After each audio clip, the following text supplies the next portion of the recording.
prospectus, what's the plural, prospecti for shareholders. They had newspapers of the day, and a little ivory elephant, which we've never really been able to explain, but when Howard was talking, we saw the elephant in the architectural drawings and wondered if there maybe was some kind of a parallel that way, not sure. But get a chance to soak it all in, a place where Mr. Kelly and Mr. Ellis, Mr. McFarlane certainly spent a great number of hours through the years so successfully. So this is a real treat, an absolute treat for all hockey fans, not just Toronto Maple Leaf fans. There was a second dynasty, as I mentioned earlier in the day, for the Toronto Maple Leafs in the 1960s. It started with Puck Jim Lack, Johnny Bower, and the securing of Red Kelly from the Detroit Red Wings as well, and went on to win 4 Stanley Cup championships through the next several years. And so it was a fabulous time for the city, for the country, and for hockey fans everywhere. And we're just delighted to have some of the proponents of that dynasty here with us today too. Red Kelly had already won 4 Stanley Cup championships by the time he came to Toronto in 1960, and surprise, one of the top defensemen in all of NHL history all of a sudden is told, you're going to be playing center. Ron Ellis joined the team in 1964. He was still in high school at the time, if you can believe that. Spent his entire career with Toronto. In fact, if you take it back even further, one of the only people that we can think of who spent their entire career from minor hockey right through to the National Hockey League, all with one franchise. And he's the highest scoring right winger in Leafs history, 332 goals right here, 640 points is behind only George Armstrong on the Leafs all-time list. And joining the 2 Leafs that I just mentioned is someone equally well known. Brian McFarlane was a pioneer in broadcasting. He added color commentary to the Hewitts as they let us know what was happening in the play-by-play on those Hockey Night in Canada broadcasts that we all watched. And Brian was on between 1964 and 1991. So please join with me in welcoming Red Kelly, Ron Ellis, and Brian McFarlane.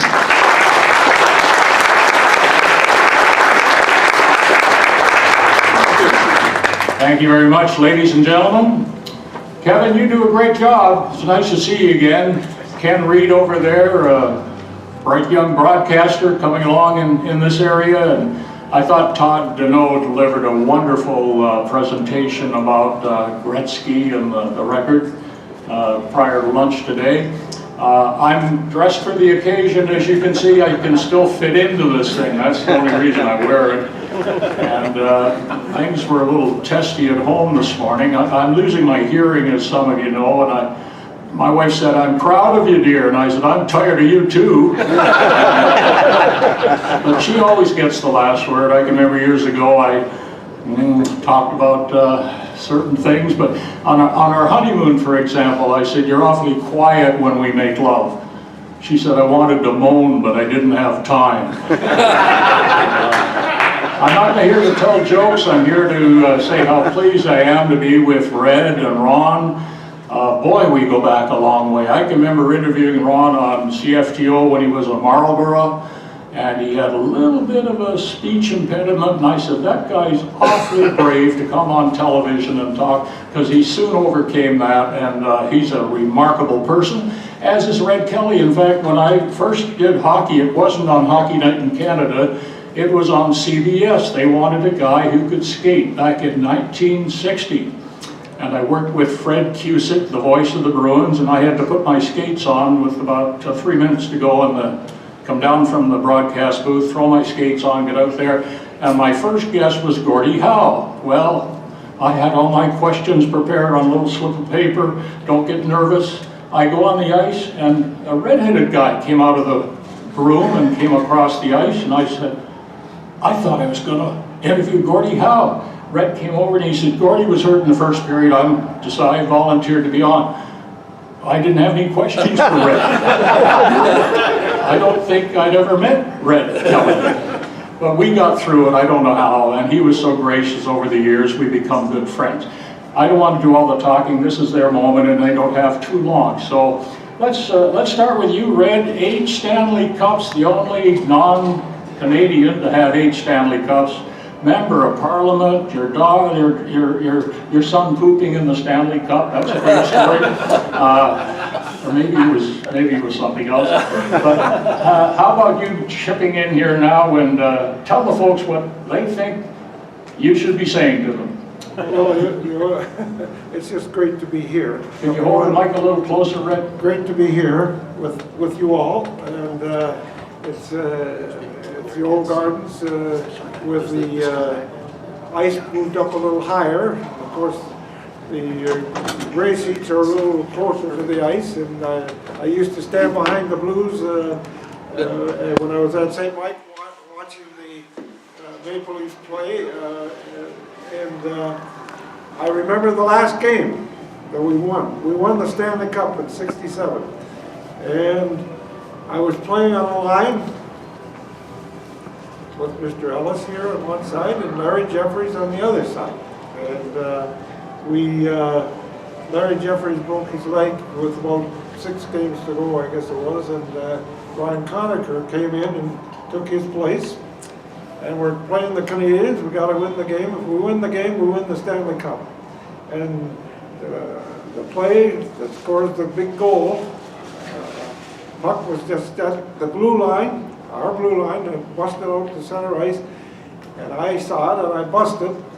And the Montreal defenseman decided to back up. He might have beat me to that puck, but or tied getting there, but he decided to back up.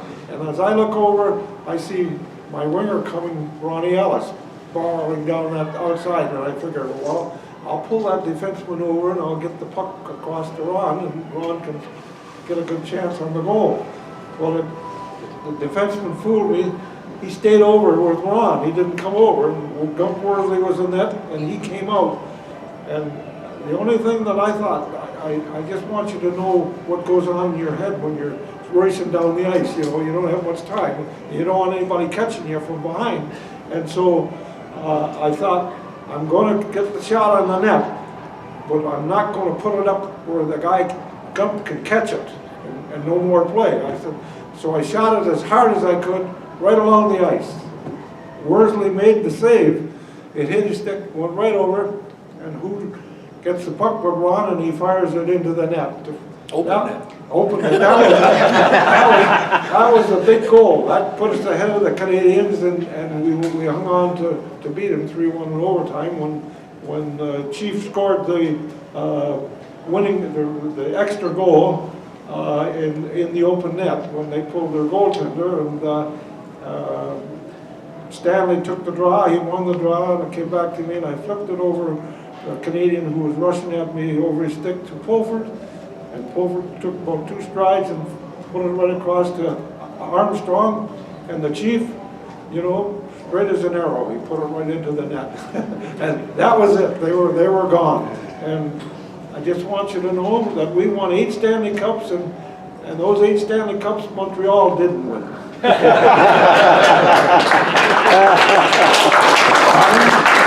Ronnie Ellis, what are your recollections of that great victory?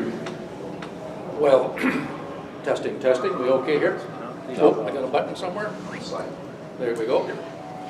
Testing, there we go. Perfect. As Red started off with, it's a real pleasure for me to be here. When I got the call from Kevin, he said, Red's going to be there. You and Red could do something together. And I said, if Red's going to be there, I'm there. That's what I think about this guy. He and his wife were so good to my wife and I. My wife and I weren't married when I turned pro, but we were dating. And Red's wife was just terrific with her as a young girl, the only single girl on the team at the time. And Anya and Andra took Jen under her wing and really took care of her. So we've always been very, very fond of the Kellys. And getting an opportunity to play on a line with Red Kelly for that whole season, basically, Red, it was wonderful. And we had a good season together with Larry on the left side, and as he mentioned, Larry got hurt and Brian Conacher fit in there just beautifully, and we held our own. But that goal was, we were just speaking a few minutes ago about another possible book theme. And I just mentioned to Kevin, well, what about a player's most important goal in their mind? And even the guys that score 500 goals, there's got to be one that stands out above all the others. And for me, that goal in Game 6 on the ice right here in this building, when Red and I broke out of the end together, that you got his version of it. My version is very similar. And when you play together the whole year like we did, you get to know the tendencies, and I could sort of see what Red was trying to do. I could tell he wanted to gain the blue line, and I was coming up from behind, trying not to get too far ahead to put this thing offside. But once he got the blue line, I was pretty sure he was going to shoot it on net and hopefully provide a rebound, and that's exactly what happened. And this was halfway through the second period. There was no scoring up to that point. It's about halfway through the second period, so the first goal of that game was going to be key. And Red, that's one I remember very fondly, and you're part of it, my friend. Well, both of you fellows are authors. Ronnie, you wrote a great book a while back, and you touched on a subject that is kind of delicate, but you had a bout of depression, and I admired you for writing about it because I've had depression. A lot of people in this room have had depression, and they don't like to talk about it. But tell us a little bit what prompted you to put that message in your book. Well, I'll try to be quick on this one. Again, my friend Kevin is very much involved in this. Kevin was on staff at the Hall of Fame doing a lot of writing for the Hall, and as many of you know, I've been working there for a number of years. And Kevin, in our discussions in the coffee room, said, "Ron, you should do a book." And I said, "Yeah, it's something I've thought of, and other people have suggested that as well." And of course, they want to hear the Stanley Cup story, the story, the Marley story, possibly. But I said to Kevin, if I do a book, I want it to be more than just a hockey book. Yes, I know the hockey's going to hold it together and it's going to be important. But if I do a book at this point in my life, I'd like to share some of the challenges I've had, and hopefully it would be helpful to others. And Kevin agreed, thankfully.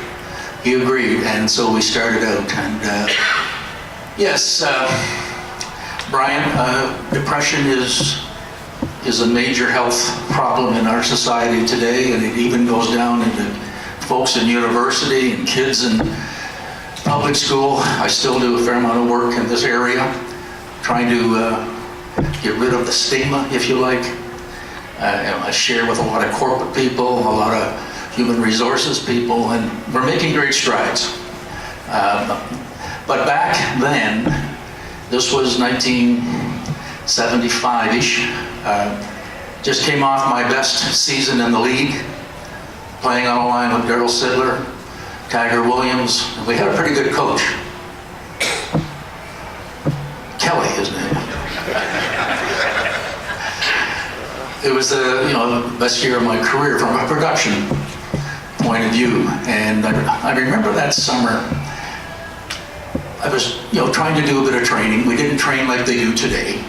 We all had jobs in the summer, but I was doing a little and felt okay physically, but mentally there was I wasn't quite right. I just felt there was a cloud going over me, and I was just full of pessimism, and I just finished my best season in the league. What's going on here? So I went to training camp, played all the exhibition games, and I felt I had to do that because I didn't want to leave the game because I wasn't in shape, so to speak. I wasn't ready to play. So I decided in the last day of practice, Brian Glennie and I were doing some stretching. Ray had us out in the hallway there doing our stretching in our underwear. It was pretty colorful. And I said to Brian, I'm going to retire. And he just about hit the floor. This is my roommate for 8 years. He had no idea what was going on. And I really didn't know what was going on. I talked to Leaf Management. Red and I had a chat, and Red was very, very kind.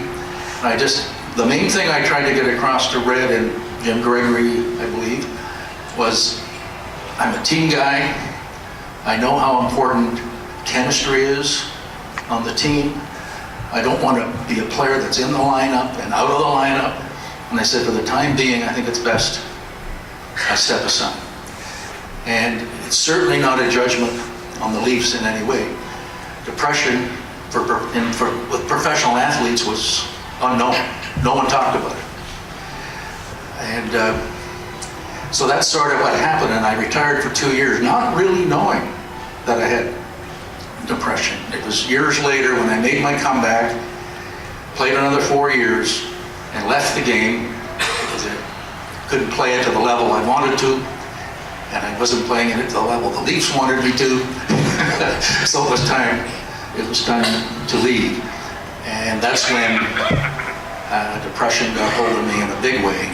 And I won't go into all those details, but I actually had to take a year off work. I was hospitalized and went through that whole process, and thankfully got the help that I required. And I'm so pleased today to see not only athletes, but we'll talk about athletes today who are coming forward now. Silk and Lawman. You can just think of many, many more who have come out and shared. And I remember Carl Brewer said to me one time when it came out that he said, Ron, I was going through the same thing. And so it was there. We didn't know what to do with it. We didn't understand it. Our team doctors didn't know how to handle it. But fortunately now, with today's game, they have psychiatrists and psychologists on staff. If not on staff, they can be referred to these people and they can get help quickly. And that's the key, getting help quickly. And that's my message as I speak across our great country. That's enough. Thanks, Brian.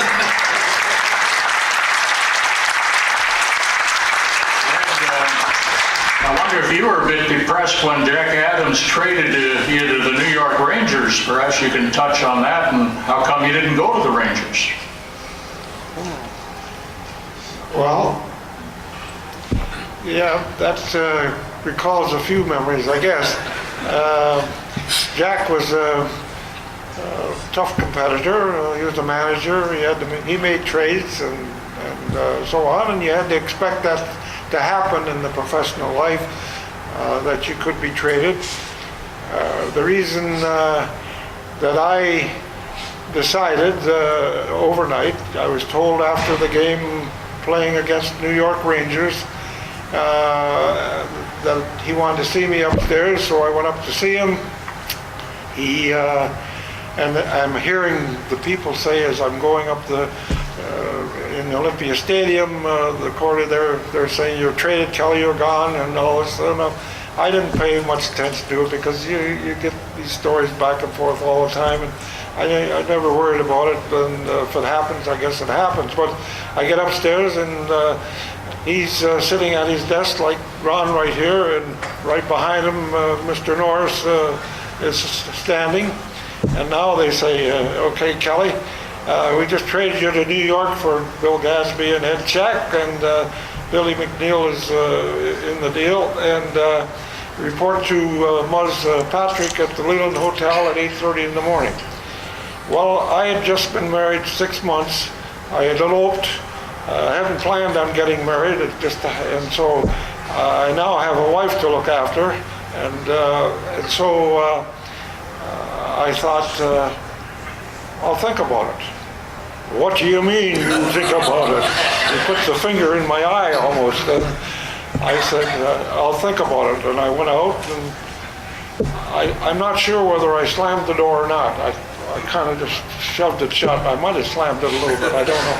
But anyway, I went home, stayed up all night, went to Mass the next morning, and called the Muzz Patrick at 8 in the morning, and prior to that, I'd called the Renewed shop, Renewed Tool Company, Sam, and to see if I could start work tomorrow morning, because I had a wife to look after, and she was just got word that she was expecting her first baby.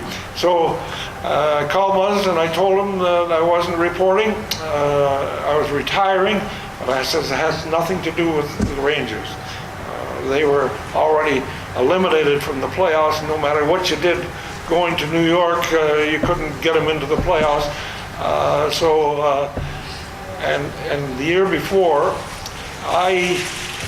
in practice, I got a shot on my ankle bone on the boards, and it broke my ankle. And so nobody knew it except our team, of course, and they put it in a cast up over my knee. And that year we were having a little trouble team-wise. We were struggling a little bit, and the team went on the road and they lost 3 games in a row. So now they come to me and they say, Red, can you take the cast off and we'll tape it up, and you know, we need some extra help. And so I said I'd give it a try.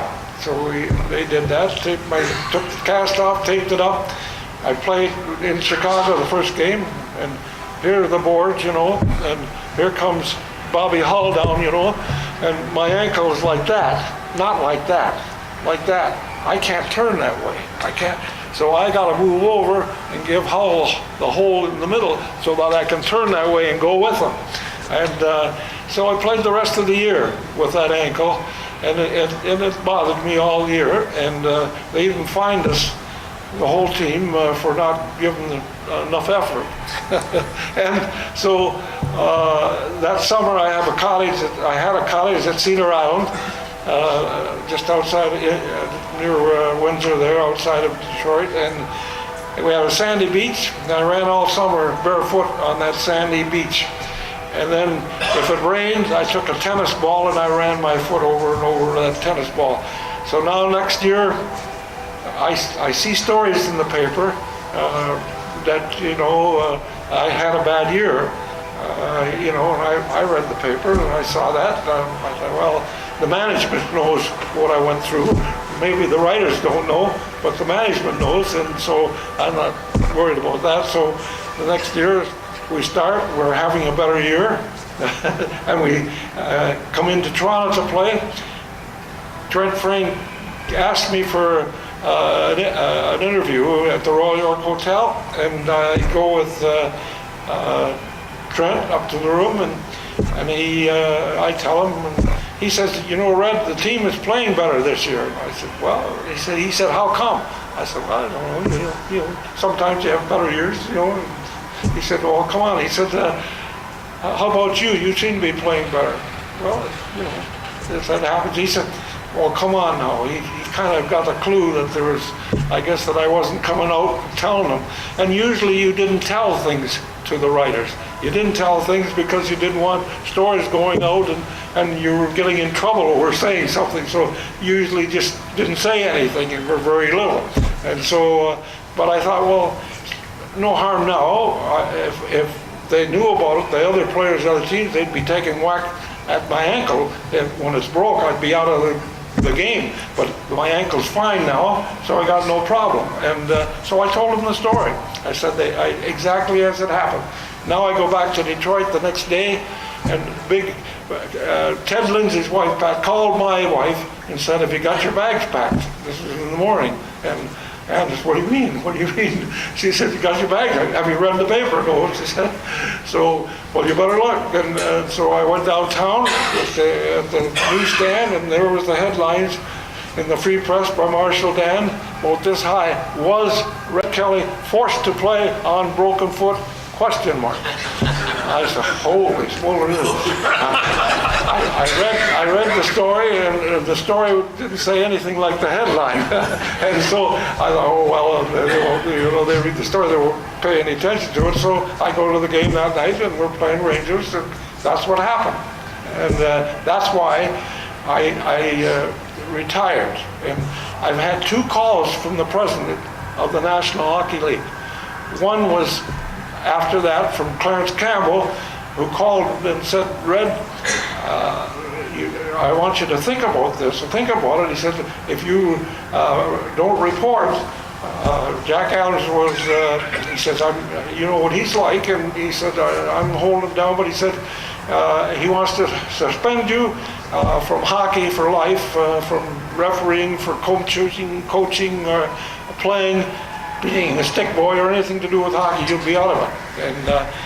And he said, so I'm holding him back and giving you time to think about it. And I said, Mr. Campbell, I've thought about it all night. I've made up my mind. I said, I've given everything I've had to hockey since I've been knee-high to a grasshopper, and if you want to suspend me, you go ahead and suspend me. And I went to work, and I called on Renew Custer Chevrolet, Chrysler, and Ford, but it's tough. You know, you've been doing something all your life, and all of a sudden, boom, you're gone. And never to play again, never to be any part of any hockey game. You know, that's tough. That's tough, and you have to really gear yourself into doing it. But that's what it was. And then the next thing, I make a call. I make the calls, and I come home, and I have my new wife. And Jack Adams gave her away, by the way, when we got married. He walked her down the aisle, and of course, 6 months later, he gave me away. So it ends up anyway that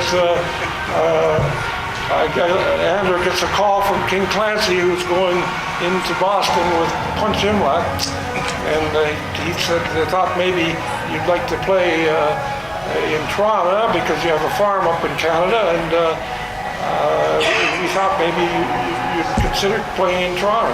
And so Anne said, I think you need to talk to Red, and so I eventually talked to King, and that's what happened.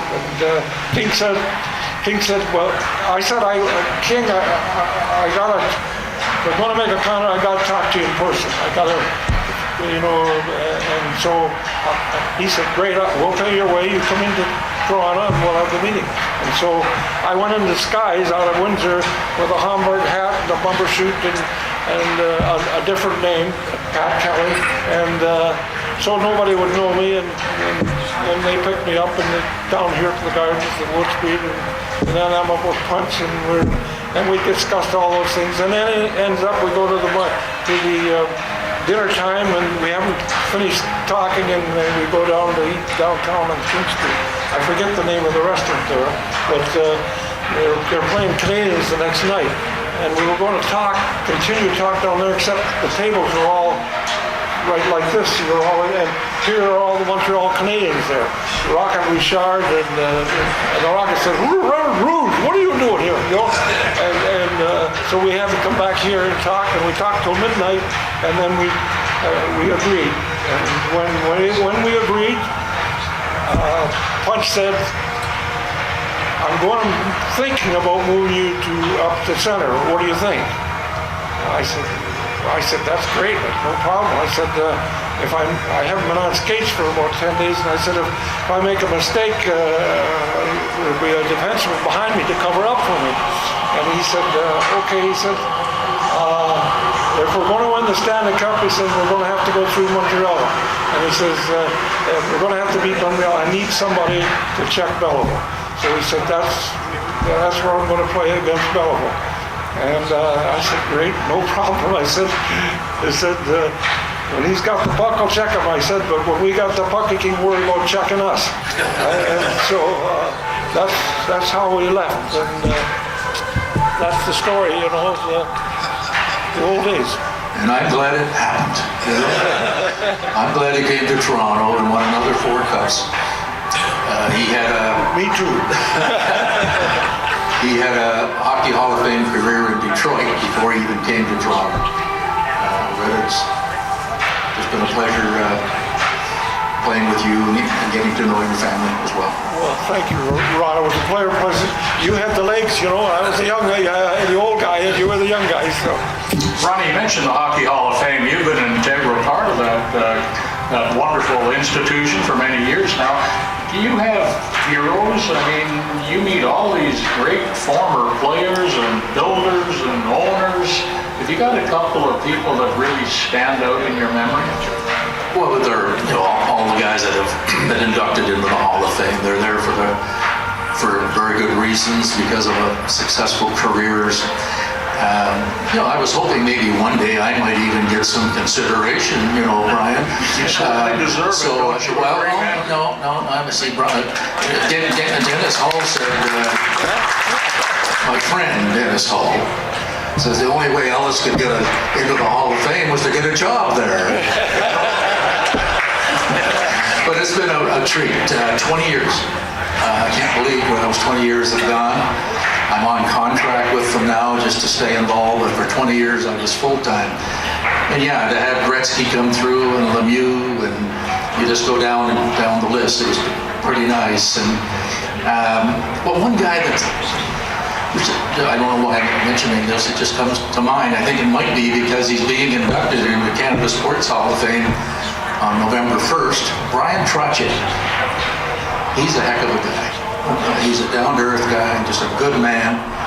Does a lot of work in his community, and he comes to every induction, and he's just he always makes sure he looks me up so we can chat, and so I just have a special feeling for him. Of course, Boria Salmi and Sittler and Bauer. It's been terrific. I really felt honored actually to be part of the staff that helps put this on, and it's been a big part of my life.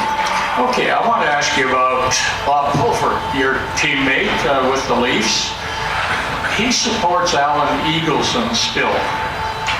Last time I saw him, he gave me the business. Why are you saying anything about Eagleson? He never did anything wrong, Brian. Never did anything wrong. I said, well, he was convicted in a courtroom. He confessed. He served time. I wonder how you feel about Eagleson and Pulford's support of Alan Eagleson. Well, they were very close. I think Alan represented Pulley and Carl Brewer and Billy Harris, I think, in those early days.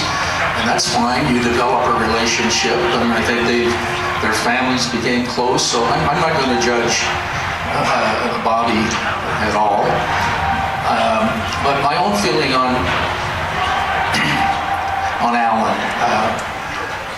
The problem was, in my estimation, and you gentlemen and ladies, you're historians. You probably know more about it than I do. But when Alan Eagleson was made the executive director, there was a conflict. He was also a player agent who was representing more players than any other agent at the time. As far as he had 5 or 6 of us on the Leafs. He had 5 or 6 players on all the teams. And so definitely in my mind that was a conflict, but the NHL didn't do anything about it.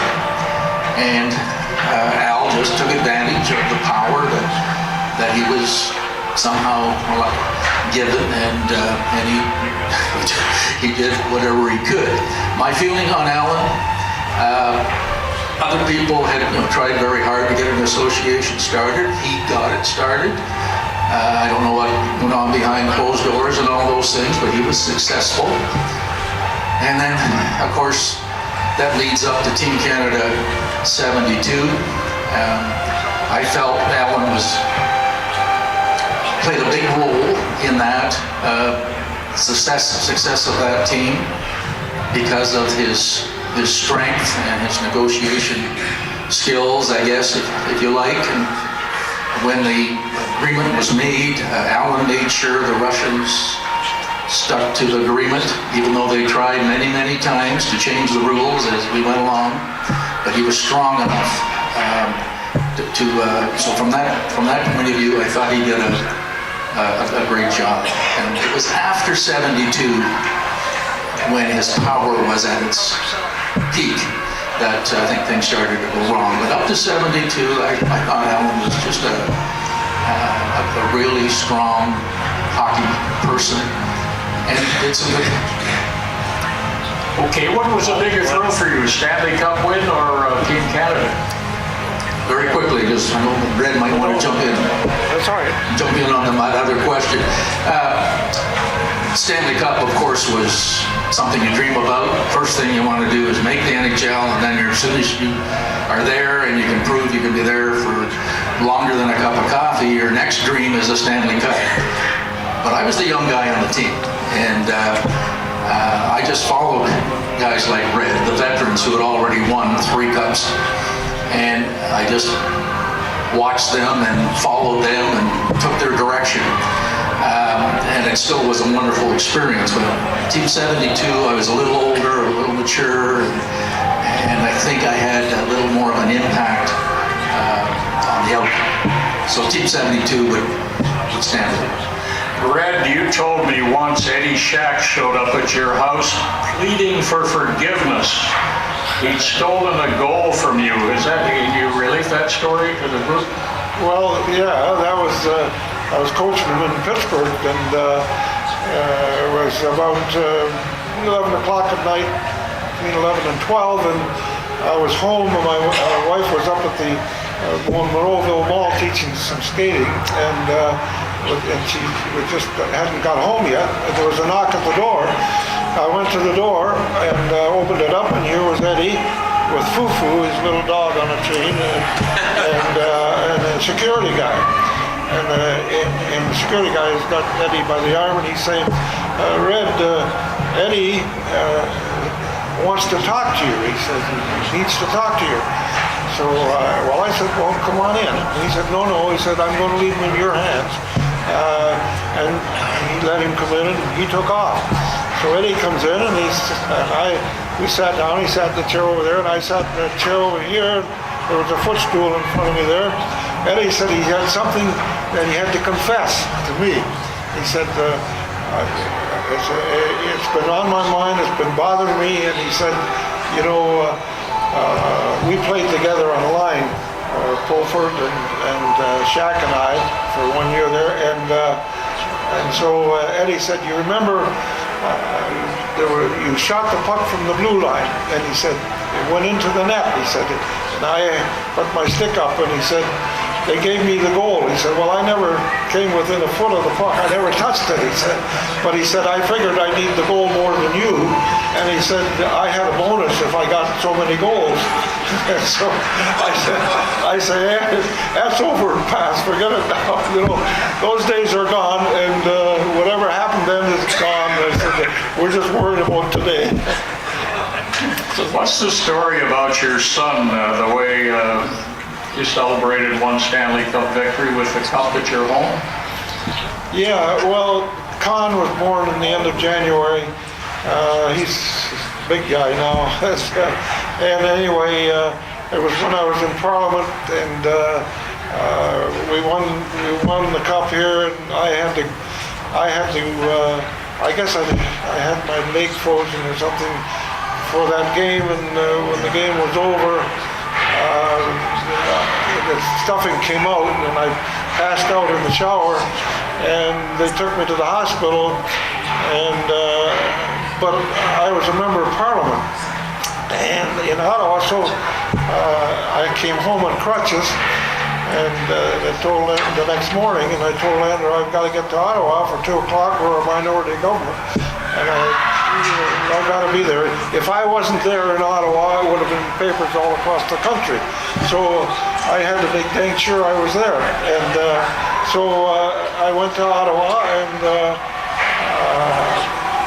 Mr. Ballard knew that had happened. I missed the parade, and he said he bought a bottle of champagne, a couple of bottles, and a photographer out and the Stanley Cup out to our house, and had the picture taken with my family, with my Andrew, my wife, and my young son sitting in the cup, Con. And of course, what they didn't know at the time is he did the whole load in the cup. And we always laugh now when we see him drinking champagne out of the cup. We hope they've cleaned it up pretty good. But anyway, that's why it happened. I can't imagine any other Mr. Ballard. He thought of that, he did that, and that was really something for him to do that. We only have a couple of minutes left, boys. Red and Ronnie, how do you look at the game today? Do you still have a passion for hockey? Do you still enjoy watching it? Are you thrilled by the performances of these big young studs playing the game today? Well, one thing, they say they're faster, and I say BS. I said they're not faster, they play a shorter time, 15 seconds. When I was in Detroit, I played 40 minutes a game or 45 minutes a game. I was on the ice all the time, killing penalties, power plays, whatever. Tommy Ivan used to put me out, and they always said, the players said, Red, they're going to wear you out. And I thought, gosh, one thing that a player always look forward to as a coach putting him on the ice, not sitting him on the bench. So I never, if they said go on the ice, I went. If they go on the ice, I went. I didn't care how long. So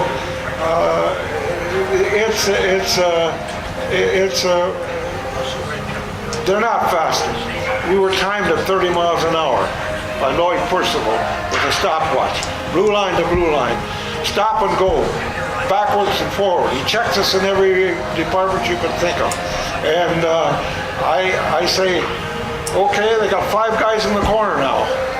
It used to be we had 2 guys and the referees coming in and saying, you know, get out of the corner. You know, they got to make rules to get you so the puck is not plugged up in the corner. When I played with Frank, I told him, when I got in the corner with those guys, I said, you get in the hole, I'll get you the puck. They may knock me on my fanny or whatever, but I'll get the puck out to you, and Frank would put it in the net. I mean, you know, because he had the great reach and the great stride, and he could really go down that ice. And so it's a different game today, and they have more players, and they play less time on the ice. It's a different game because, you know, it expanded. And I coached the first 2 years in LA, and you know, we tied for first place the first year. I was so proud of those guys that played on that team. They gave me 125%, whereas I hoped the Canadians would only put out 75%, because when we played them, you know, they had it all over us unless you know, they didn't play as their utmost. And that's the way it was, because, you know, the Canadian top man, he was the one that set up the expansion, and he got all the first round draft picks, and he sat down and he traded a goaltender that he had looked at for 2 or 3 years down in the minors, and sent that to LA for 2 first round draft picks. And he'd have those 2 first round draft picks, and he was getting those draft picks. He had all kinds of down in looking at them, because they wouldn't come in and start right off the bat. They always looked at them for 1, 2, 3 years and trained down in the minors. Now they go right from junior right in there. Now they can do a lot of things, no question. They have abilities because they train a little different all year long. And I can see some great stick handling. I can see. I don't like to watch the game as much as I used to like to watch it. We used to like to pull the player in, get the guy, pull him out of position, give the pass to your guy out in the wing, and things like that. And I don't see that quite the same in the games today. And as I say, there's 5 guys in the corner fighting for the puck. When they get it, what are they going to do? Well, they got to pass it back and forth, and try to get working their way out of there. Whereas, as I said with Frank, I'm in the corner, Frank, with the guy, and you get the hole, I'll get the puck, and if I get the puck, it's out to you. And, you know, so, but they can't do that because they got to pass it around before they get it out there. Well, you know, they circle. It may be all right, but I'm not, I respect players and the ability that some of them have. But I don't like the game quite as well as I used to. Fred, we want to mention the new book you have coming out. I just started it this week, and I think it's going to be a great book, and I congratulate you on that, and I know it's going to be a success. Ronnie, I give you the last word. We talked about passion for the game and your viewpoint maybe on modern hockey, and that'll be it. Terrific. And yeah, I agree with Red. I don't think the game is, the players are faster. No one's quicker than a David Keon or a Yvan Cornelier. Definitely they're bigger. They train very, very hard. I just had a tour of the Maple Leaf practice facility out at MasterCard Centre. 27,000 square feet of space. Red and I dressed in dressing rooms that were 20 by 40. You know. They have a Vic Tanny's gym out there, and it's not even as nice as the one at Air Canada Centre. So these guys train, they're big, they're strong. That's a big difference from when Red and I played in the 60s. I was an average sized player in the 60s. Today I'm a small player, so that's one of the big issues. The thing that I used to enjoy when I played was the up and down play of the game. And you'd make an effort to score. If you lost the puck, then you'd pick up your winger and you'd come back and the play would move up and down. Like Red says, it doesn't do that now. And I'm not a fan of cycling, of the cycling. I'm not a big fan of the cycling. And the other thing we were discussing, we were signing the books over there, they asked me my first goal in the league. I remember it vividly. I scored from the top of the circle with a slap shot on Eddie Johnston. You don't see goals scored from the top of the circle anymore. The last guy in Toronto that I sort of have in my mind is Ricky Ladd, who would take that shot. Now the goaltender's equipment, it's another issue. Not a lot of net when they come out now, so scoring off the wing is not easy. A little easier in Red in my day because the goaltenders look like stick men compared to what they are today. But those are some changes. But I used to like the flow of the game, up and down. And I like what Red said. We went with 3 lines back in those days, and you had to pace yourself a little bit.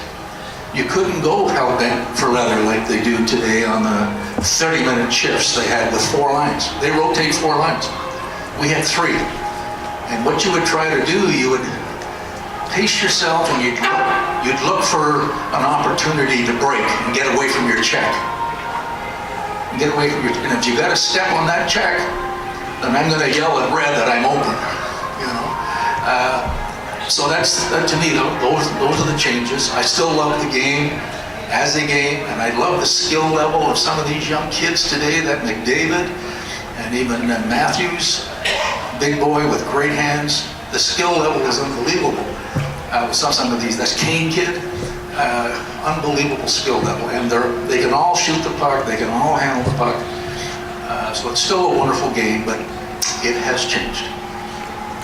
Okay, Ronnie and Red, thank you so much.